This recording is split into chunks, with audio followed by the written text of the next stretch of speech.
Hey, gang. Thanks for tuning in again, and welcome back to another episode of Profiteers versus the People. We are back to our regular scheduled programming of peeling the PR mask off another famous profiteer, Kevin O'Leary. Kevin, also known as Mr. Wonderful, is known for his business acumen and his crypto commentary, but more than anything, he's known for being an asshole. He is the Simon Cowell of the popular TV show Shark Tank, never afraid to tell it like it is, often to the emotional detriment of those around him.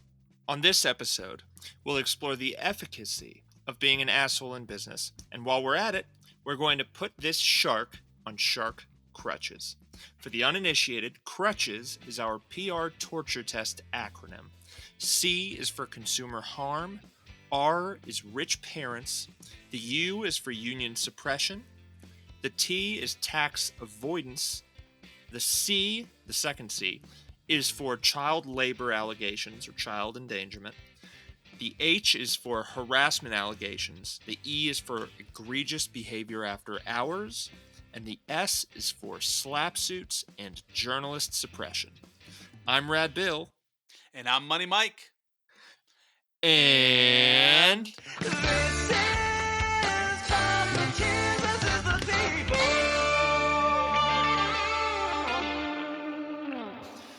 what's the worst business idea you've ever seen? Or like, what's a toy or just a product that you've come in contact with that is just inherently bullshit? Other than the detergent subscription model that I talked about on our last podcast, that really fucking had an emotional effect Shout on out to me. our last episode. What? What is some dumb shit that I've seen? I was thinking about the sock and boppers. Do you remember those? But see, here's the problem with the sock and boppers. They were cool as fuck. They were awesome, but dude, how many friends did you like cut their eye with the seam on that sock and bopper?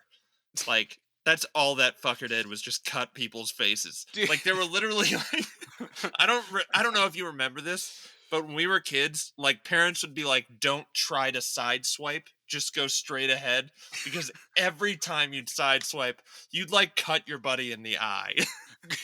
Yeah, just punch my kid in the face.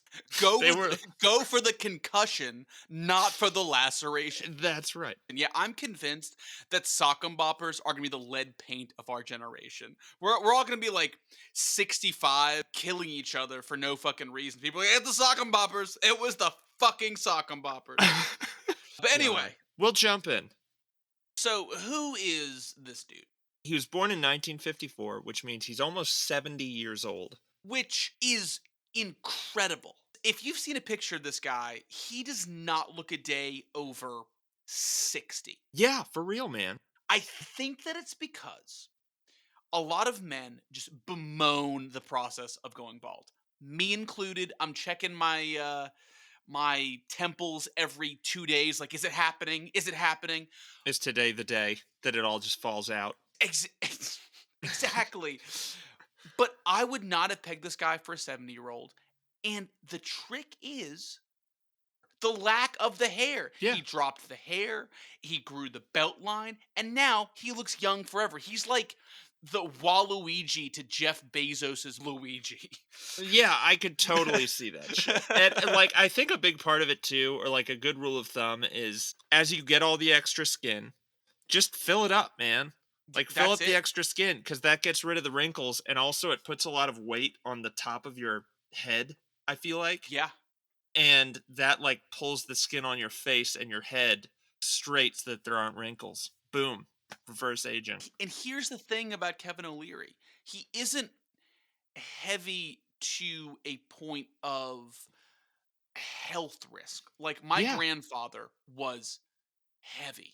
Like, Yeah. he was 5'1" and over 300 pounds. And he didn't age from 60 to 80.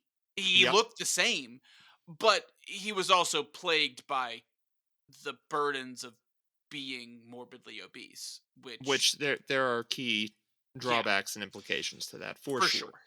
For Yeah. sure. So Kevin O'Leary was one of two brothers, and their dad was a boozed up salesman, and their mom was the CEO of Kitty Togs.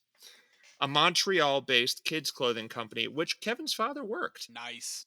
Yeah, not too bad. Banging the boss. Oh, dude, we all want to be kept men at the end of the day. His dad was a drinker and basically cut out early on, dying shortly after. His mom went ahead and married a well regarded economist who was needed all over the world.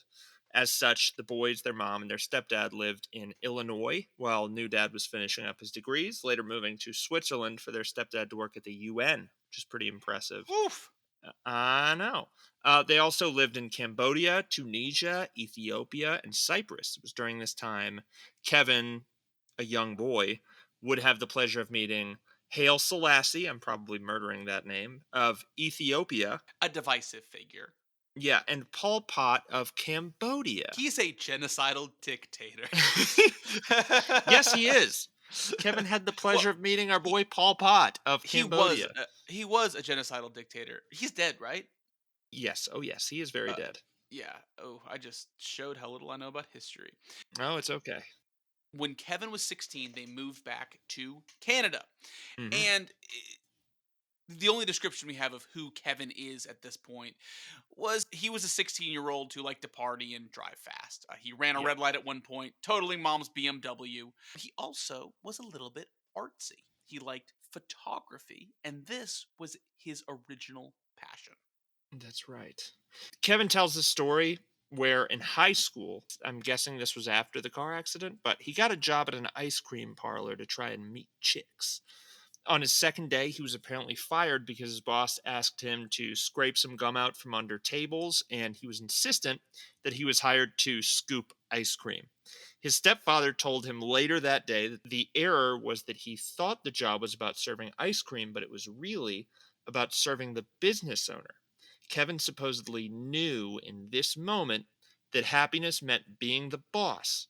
He could never work for someone else and be happy. Side note, this is a very stupid thing to do. Like, Jesus, you were hired Yeah. at the place. You're supposed to do like general work there. I could have told you that when I was 12. Someone's got to scrape the gum off. Yeah, and I feel like the way this happens in real life is he came home, had a temper tantrum, completely forgot about it, and probably worked a bunch of other minimum wage jobs. Yeah. And then years later was reminded by his mom of the whole experience and was like, you know what? That's a good story. Yeah. I'm Oh, yeah. using I'm that. totally going to use And that. he totally does. He uses it fucking everywhere. It's in his Oh, yeah. biography on his website. He talks about it on podcasts and interviews. It's like, even if it did happen, God, would he just shut the fuck up about it? His dad's like, "Oh yeah, no, that's not part of the business thing. It's, you're working for the man, but really it's like, dude, I'm sure it said in the employment contract that you needed to do other shit than scoop ice cream." Well, and like when he's the business owner and he can't afford to pay somebody and the gum needs a scraping, what do you do? Just not do it? I don't have an answer for that. He apparently really held on to the photography thing. It wasn't until his stepdad pressured him into business for college that he kind of let it go. But he's got a portfolio of like black and white photos. There are still pictures out there of shirtless 20 something Mr. Wonderful. Anyway, he went to school at the University of Waterloo in 1977 and got a degree in environmental studies and psychology. Oh. Yes. So after getting his podcasting degrees, he went and got his MBA in entrepreneurship, which I didn't know was an MBA, at the University of Western Ontario. Between the 2 years of his program, he and two pals shot a documentary about the MBA program, which sounds excruciatingly boring. And this piqued his interest in TV. He then interned at Nabisco, where he would spend a brief stint before spinning off on his own and forming SET, Special Event Television, with the two friends with whom he shot the documentary. He would later allow a friend to buy him out of his shares in SET for $25,000, which he used for the down payment on a house. Them's was the days. $25,000 for a down payment on a fucking house, dude. Jesus Christ. Next, O'Leary did what every future tycoon did. He started a business in his 1986 basement. Setkey was the name of the company, and they had big backers. One investor had apparently promised $250,000 in 1986 money. Whew, that's real money. Oh, baby. But at the last minute, this big investor pulled out. Dios mío. With no other options and a big idea, Kevin went ahead and received a modest loan of $10,000 from his parents. Whap, whap, whap, whap. Rich parent alert, rich parent alert. Which is so funny because the headline for the bio on KevinO'Leary.com or whatever is Kevin O'Leary's success story starts where most entrepreneurs begin, with a big idea and zero cash. Yeah, he sits on Shark Tank. He'll sit there and do that little power triangle thing with his hands. There's something in that that says, like, I'm self made, isn't there? Dude, Like, I I'm rough never and tumble. connected those two things, but goddamn it does. It says everything that I have, I've built myself and worked Yeah. for, Yeah. which is really fucking deliberate. I'm really serious. Super deliberate. So, SoftKey made a bunch of educational software focusing on reading and math, and were often sold on jewel case CD-ROMs. But O'Leary apparently convinced a printer manufacturer to bundle the SoftKey software with their hardware, which allowed them to scale. By 1993, they were one of the major players in that industry, and in 1995, they purchased The Learning Company. If you grew up in the 90s like we did, that is a core memory for you. Yep. So the Learning Company produced a bunch of titles that you probably haven't heard in 20 years. The Oregon Trail, Zumbinis, Reader Rabbit, all of those educational CD-ROMs that may or may not have come in a box of cereal. I don't know why I think that's the case. That really might not have been the case. Is it because the games used to come in those giant boxes from Office Depot? I don't remember, but all I know is they are what contributed to my video game addiction in middle and high school. They start you young, man. It was They that and the do. candy cigarettes. That was me. I knew I was going downhill with that shit. So they adopted TLC's name and moved into TLC's HQ town. And this is where the cash really started flowing. Oh yeah, it did. Yeah, actually, TLC lost so much money in the next 3 years, culminating to a total loss of $105 million in 1998 and $800 million in revenue. And during their flailing, they did what Kevin O'Leary had done to try to build SoftKey, which was buy something. So they acquired Broderbund, which is a similar educational software company, in June of that year for $416 million. Jesus. I feel like all you had to do was do shit with computers back then to make millions of dollars. That's pretty much it. So the following year, TLC was sold to Mattel for $3.6 billion in what was described as one of the most disastrous acquisitions in recent history. Yes. While post-acquisition profits were forecasted to be around $50 million, the actual figure was negative $105 million. $3 billion in shareholder value was lost, and shareholders filed suit against Mattel executives, the CEO of TLC, and of course, Kevin O'Leary, who, after just 6 months at Mattel, had sold his $6 million in Mattel shares and had given himself a massive severance package. The suit alleged that TLC used accounting tricks to hide losses and inflate quarterly revenues. Is there a name for that? It depends if the accounting methods they used were legal. Because you can use legal accounting methods and still inflate revenues. But it can also be fraud. I was wondering if it was the second one. Yeah, I was thinking it could be the fraud thing. The suit alleged that TLC used accounting tricks to hide losses and inflate quarterly revenues. O'Leary was fired from TLC, and Mattel ultimately settled the suit in 2003 for $120 million. O'Leary blamed the tech meltdown and corporate infighting for this shitshow, but the picture this paints is of a man who made a fortune sailing burning ships to the auction block. Yeah, let's lean in here for a moment and break down the so-called genius of Kevin O'Leary's big break. He built this company, SoftKey, which rose to the top of the barrel by just buying other companies. Seriously, that's all the value that SoftKey added. They didn't do their own R&D or actually make anything. They just assembled a Frankenstein of smaller software companies. Then they bought another company, TLC, via a hostile takeover, which is basically buying a company that doesn't want to be bought and usually results in job loss and other corporate dysfunction.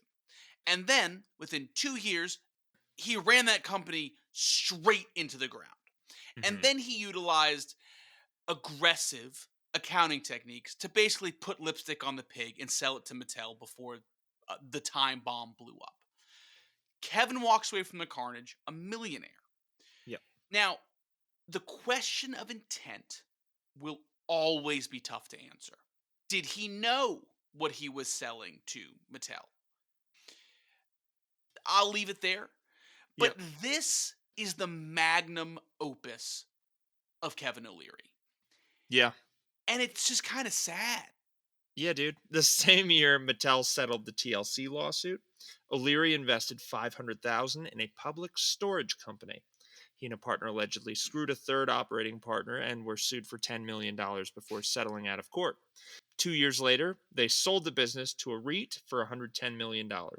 Kevin's take-home amount was about $4.5 million, which is a substantial profit from his initial investment, although the settlement from 2 years prior does raise some interesting questions about what he netted there. In the very same month, March of 2007, old Kev joined the advisory board for Genstar Capital. He was brought on to help with investment strategy, and this inspired him to co-found O'Leary Funds. His fund tripled in size from 400 million to 1.2 billion. Contrary to O'Leary's statements, though, his fund increased distribution yields by returning invested capital to clients. Another investigation found that 1/4 of the distributions from O'Leary's fund were return of capital. He was fined for violating clauses of the Securities Act in November of 2014 and pledged to fix these issues, and apparently began before selling the business to one of the key investors in October of 2015. So, for all of those who are kind of wondering what funding distributions as a return of capital means, funds that fuel their distribution by returning invested capital that other investors have given to the fund have a pretty well known name. I've Um, heard of this actually. I yeah, they're can't put called a. Ponzi schemes. Now, we haven't Now dug it's all too coming deep together. into that, so allegedly. Allegedly. Did I But mention what the allegedly? fuck was this guy doing starting a fund? Didn't you hear? Money? He drove a bunch of businesses into the ground. He's tailor made for this shit. Jesus fucking God. Christ. The fund lost 20% in a year, and then he sold it to a guest star from Shark Tank in 2014. Speaking of Shark Tank, In 2009, Shark Tank begins. Dragon's woohoo. Den, which had been running for a few years in Canada and included Kevin O'Leary as a Simon Cowell type, was an explosive hit. It was time for them to introduce an American flavor. So, Money, why don't you break down Shark Tank for the uninitiated? Sure thing. So, Shark Tank is a reality TV show where everyday entrepreneurs who see themselves as O'Learys in the making go to pitch a product to a panel of sharks who are all successful entrepreneurs with the hopes that these multimillionaires or even billionaires in the case of Mark Cuban will invest in their product or business.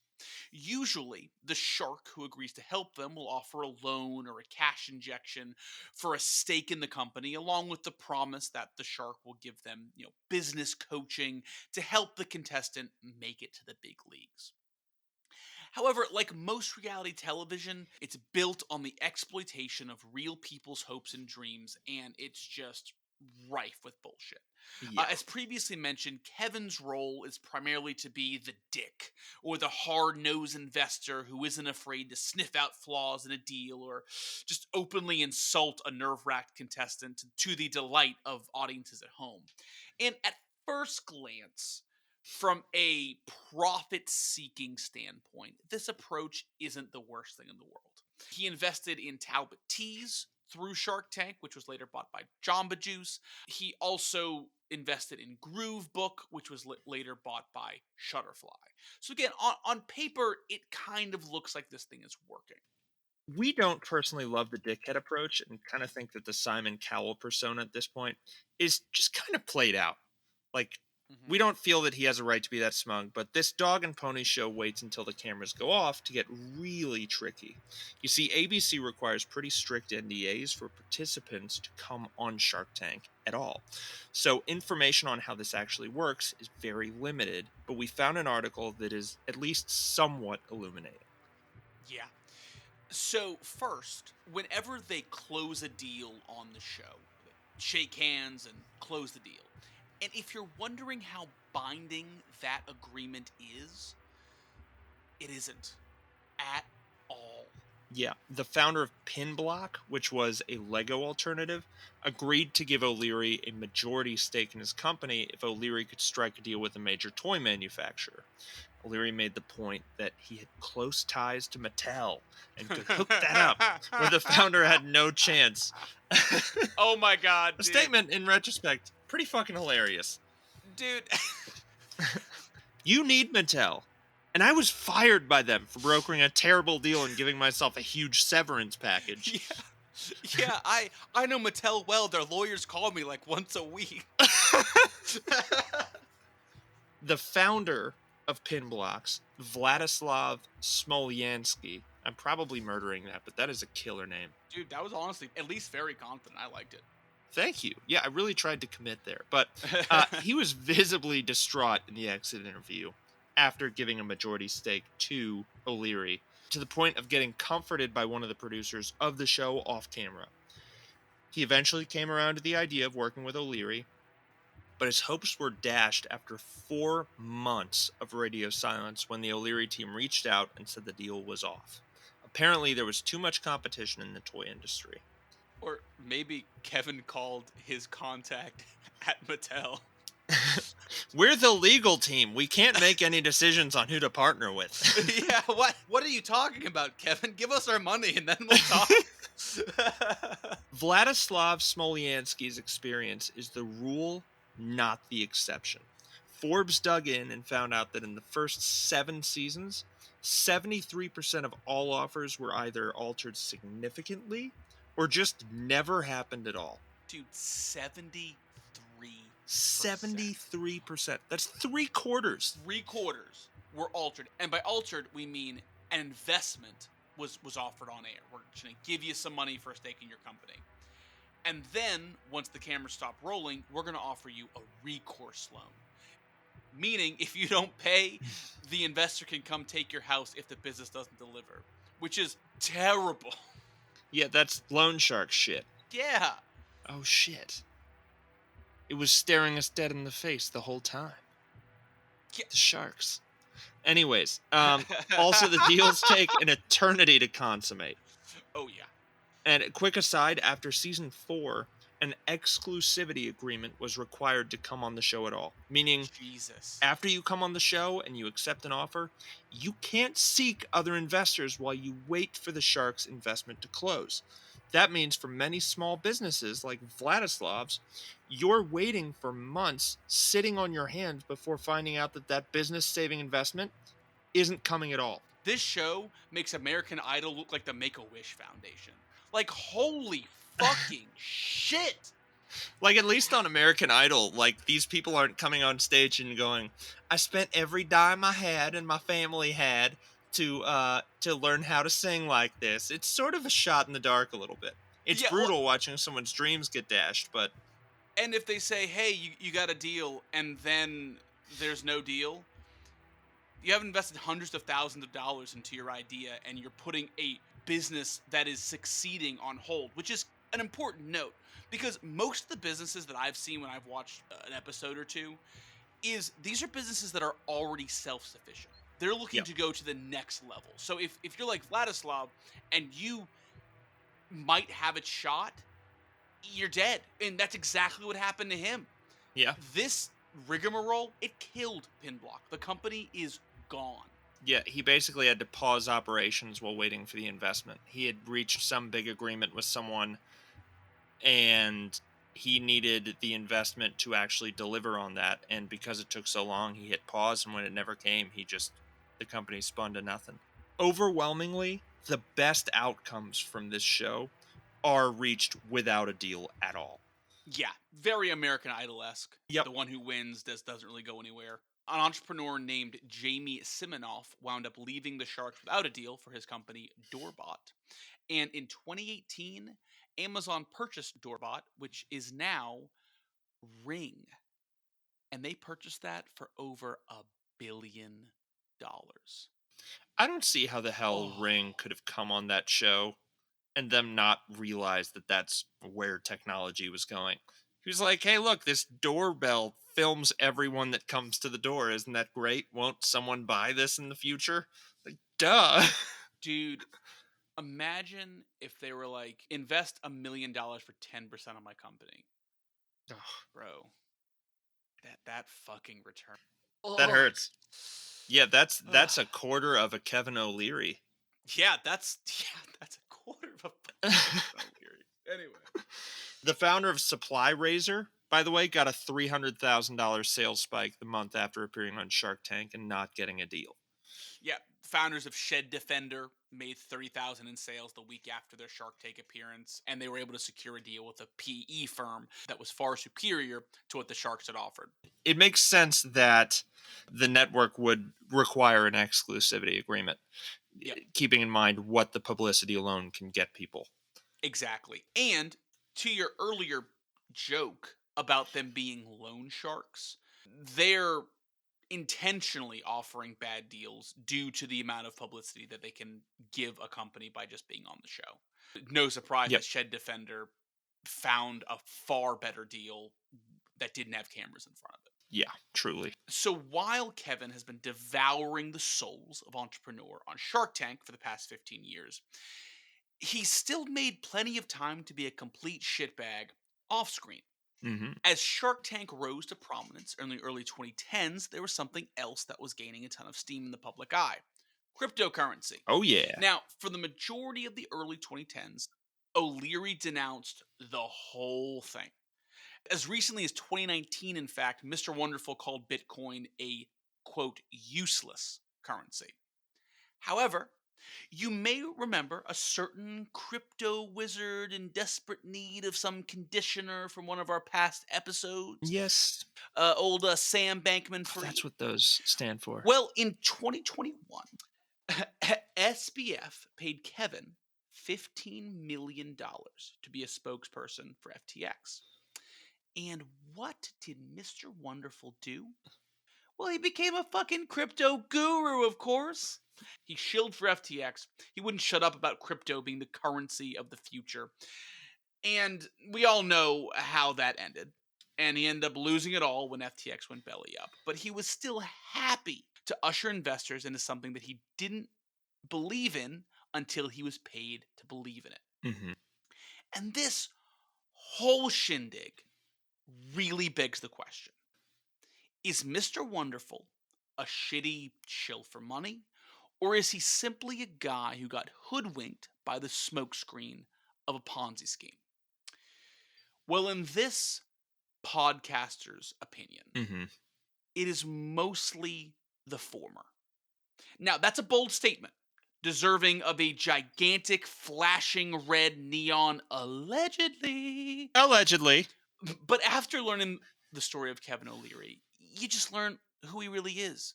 Kevin O'Leary is an Yeah. actor, and his role is asshole businessman. And he sells that to the highest bidder. He's a contrarian to the point of absurdity. He was on a news program like 9, 10 years ago, and the reporter posed a question to him that basically said, the 85 wealthiest people in the world have as much wealth as the poorest 3.5 billion. And Kevin's response was, I think that's wonderful. And then gave a bootstraps themed monologue that would make a Trump rally moan. But I don't think even the most conservative right winger would call that level of inequality good. And I don't think that Kevin thinks that it's good. I think that he knows that that's the response that will further his brand. If you look at his history as a businessman, it's mostly failure after failure, a few successes in there where he just sold a nonsense company, but he has only truly succeeded as an actor. Hmm. In Shark Tank, and in all of his speaking roles and all that bullshit. But to bring things full circle, and I'm actually going to pose this as a question to you, Red Bill, is that facade of the asshole businessman adding or detracting value from society at large? No, it's detracting for sure. I think that a ton of folks look at that. I mean, most conservative dads Yep. love the shit out of Kevin O'Leary. But it's worth noting here, Kevin O'Leary isn't even a practicing Kevin O'Leary. Yep. He says put your business first over everything else. A relationship is easier to replace than a business. Does he follow that advice? He acts like he does, but when his wife sought separation from him, he recalls looking at the community of single men his age and realizing that they are all miserable. He ultimately chose to spend more time with his wife at the expense of his business. Yep. He says that true freedom is working for yourself, but his entire Mr. Wonderful persona, the one that stands by that claim, mind you, is one that is crafted by and on behalf of the Shark Tank producers. Oh, yeah. The business owners who have partnered with him say that his personality off camera is far more gentle. He's basically a different person when he steps off set. He's a nice guy. That means two things. Number one, doesn't even seem like Mr. Wonderful believes that being a jerk makes money. And number two, Mr. Wonderful is himself an employee. Yep. For the people who say that he's on the show to make investments, here are a few figures to keep in mind. Kevin O'Leary makes an average of about $30,000 per episode.